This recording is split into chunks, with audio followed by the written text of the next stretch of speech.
first item is our first person, Heidi Gans Harms. Harris, sorry. Sorry. I need new glasses at this point. And your topic is dual language immersion program at Farley's Park. Yes. So there's a few of us here. So I'm a parent of twin kindergarten. Come up with. Okay.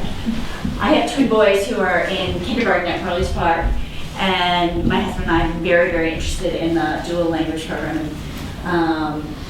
We've been to various meetings. Were not selected for the lottery, and we're hearing a lot. I know in Dr. Conley's comments about dual language and looking at it, but what I didn't hear was, what about those students that want to be part of dual immersion and didn't make the lottery? And we've been told we have a great program a great language program that starts in 6th grade. So we just want to look at ways, what can we as a district offer the students at Farley's Park who are not selected for the dual language program? Because right now there's nothing. So we just really want to explore, are there ways the program can be modified? And we're parents, we're not curriculum experts. So we really want to see can the school board convene a committee to really examine the program and look at, are there ways that we can accommodate these children and give them some substantive language learning at the early age. You know, we're sold on the research. We all know that it makes a real difference, not just with learning another language, but in their ability to learn other things. So then to be told, if your child doesn't get through the lottery, we have a great program that starts when they're 12. It just doesn't compute, and we just really want to see something for our kids now. So when they are 6, like the other 2/3 of the students, because I think it's now at Farley's 1/3 are in the dual language and 1/3 are not. So we really just want to. I don't have a solution because again I'm not a curriculum expert, but I think we need to look at ways that we can offer something during the school day for those students, maybe rather than 50% time in Spanish, maybe 25% time in Spanish. And the program isn't meeting the needs of all the students because some students are just shut out. So how can you modify the program so that the people who want to be in it can be in it? It's a public school. So. Thank you. Thank you. Kate Saddlemeyer. Did I say it right? Yes, you got it Okay. right. And dual immersion at Farley's. Yes, so I'm echoing Heidi's comments. I just want to point out that there was a really long waiting list for kindergarten at Farley's. There's also a big gender imbalance in the grade. The 2 kindergarten classes there, they only have 5 girls in them each, and dual immersion took all of the girls, so their classes are balanced, 25% Spanish-speaking boys, 25% girls, English 25% English, and so it's kind of created broader problems. I'd like to speak to divisiveness in the neighbourhood. This is a problem. It's like, are you in it? Are you not? It causes conflict. I have another 3-year-old coming up. I would just like it to be a better world. I just don't want to go through this lottery process again. I think only the one English-speaking boy there was only one who did not have an older sibling who was not admitted. So the sibling policy is really causing an effect where you kind of have one group of families going through and benefiting from this program. I'm exaggerating a little bit there, but there really is that. If you don't have an older sibling in it, it's very difficult to be in it. I would love it if we could expand it in the school, if there could be more dual immersion classes to accommodate, people who want this. It's all over the news. It's just the bee's knees. Everybody wants it. If we can't, I would really just love to explore other options so that children can start a second language before they get to 6th grade. It's kind of all or nothing. There's kids who get in, they're full dual immersion, or then it's no, you have to wait till 6th grade. So I know it's difficult. I know you've got core curriculum. I don't pretend to understand really the difficulties. But I would love it if we could find a way to teach Spanish language as part of the school day. If we could explore other electronic resources for us. I know Rosetta Stone is amazing. You know, you could, what else can we do? Can we look at summer camps throughout the summer, dual immersion opportunities there?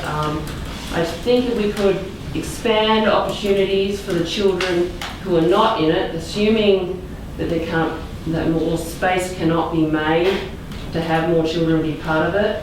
If we can kind of equalise it a little bit so that it's just not all or nothing, it's what I expect from a public school. So, Thank you. Thank you.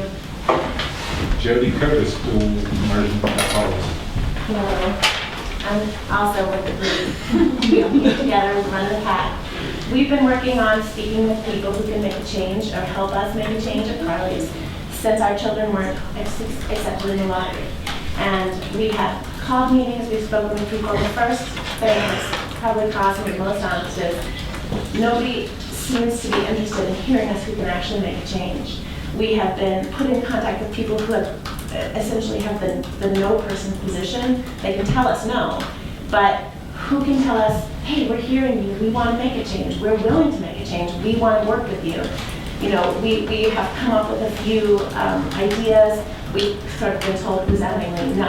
And we are just faces today. You're going to have faces in here in the future. Right now, we're a small group. We know we're a small group because if you're one of the 1/3 traditional students at Jeremy, or if you're one of the people who are traditional students at Trailside, you're choosing that. But at Carly's, you're not choosing it. You're being told no. So when our children funnel into 6th grade, there's going to be 1/3 speaking French, 1/3 speaking Spanish, and 1/3 traditional. And of that 1/3, we are the third of the 1/3 that want to be doing what the other kids are getting a chance to do. And that's just, we're just 1/3 of 1/3 right now. But as these groups grow, there are going to be people on a waiting list at Trailside. There's going to be people on a waiting list at Jeremy. And something's going to have to change because it's so unfair and inequitable that these kids who want to learn and who want to go into a second language at the young ages, when this district has told us it's better for you, it's better for your life skills, it's better for your language skills, we're giving this opportunity to these kids, but not yours. And you will never get it. And no, we don't want to hear it, we don't want to change it, we can't, we're at capacity. Well, you're going to have more parents sitting in this room begging you to hear us because we want this for our children. And if it's going to change, we want it to change now, and not 5 years from now when you do have waiting lists everywhere and have this little group of people that are marginalized because their voices weren't big enough yet. And we just want to make sure that, you know, open lines of communication isn't just being told no or having access to somebody who's just going to keep telling you no. It's really being heard and really having somebody care to work with you and make a change happen for these children. Because our children are smart and they should have every single opportunity offered to their classmates. And they're not. And they're not. And it really, really upsets us as parents to watch other kids get to be fluent by 5th grade and move on maybe to a second language and graduate from their own high school with speaking Spanish and French. I mean, wonderful, fabulous, great program. My nieces are in it. They are fabulous Spanish speakers already in 3rd and 5th grade. What a program. I want in. Please tell me how I can do that. How can I do this for my children? Thank you. Thank you. Thank you. Barbara Hadley, dual immersion policy.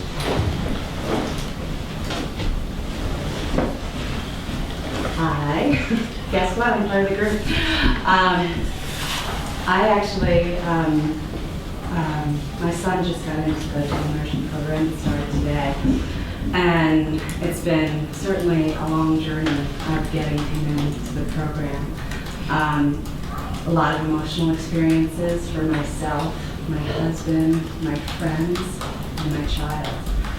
And when I think about sending my child to school, I don't think about having to have discussions with my friends about whether their child has the same opportunities as I do and whether they're not going to get in. I just personally, since beginning this journey with dual immersion, finding out that I would be facing a lottery, I have had my instincts tell me it's not the way it's supposed to be for children.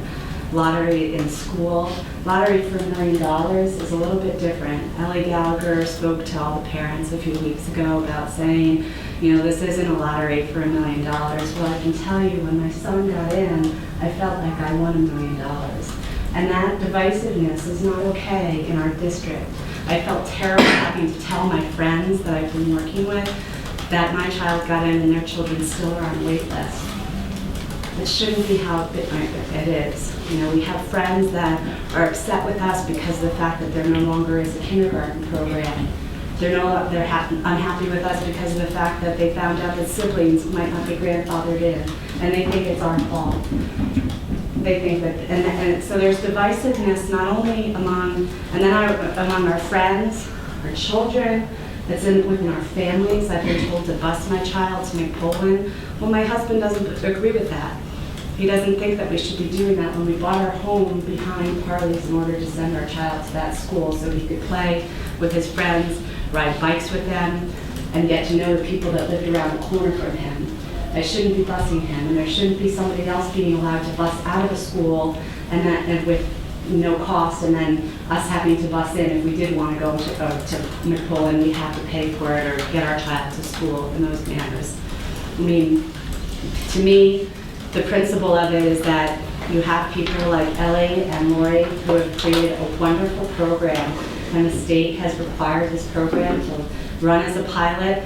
And I think a lot of the vision was very much just to get enrollment. And now that you have enrollment and your needs have been met, the buck stops there. You're not looking any further about the other needs of the children that did not get in.